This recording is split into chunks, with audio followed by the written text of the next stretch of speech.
North Korea's Yong-chol was known to have told President Moon Jae-in the regime is willing to talk with Washington. What's most surprising is that the comment came reportedly despite the liberal leader's direct mention of Pyongyang's denuclearization. Jung-hee has the full story.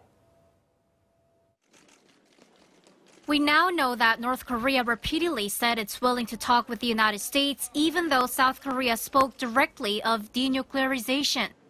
The leader of North Korea's high-level delegation, Yong-chol, met with South Korean President Moon Jae-in on Sunday, shortly before the closing ceremony of the Olympics.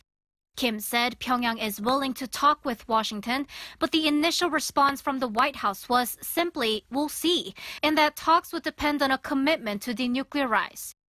On Monday, it turned out that President Moon in his meeting with the North Korean general actually brought up the need for denuclearization.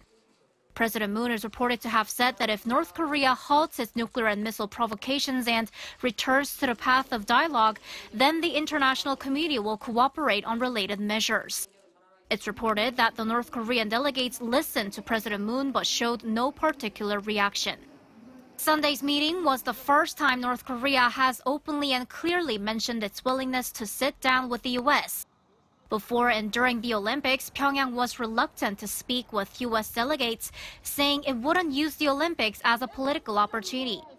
And just last week, the North's state-run news agency reported that the target of the regime's nuclear arms is the United States. But whether the North is really ready to discuss denuclearization with the U.S. in earnest is still up for debate. Yong-chol apparently did not mention the word denuclearization of nuclear weapons yet. So we don't know whether North Korea's willingness to talk with the United States is about nuclear weapons of North Korea, or as it has pushed before, that any talks is possible if nuclear weapon is not the agenda of the talks with the United States. South Korea has been keen to keep up the dialogue momentum with North Korea and eventually have that lead to talks between Washington and Pyongyang.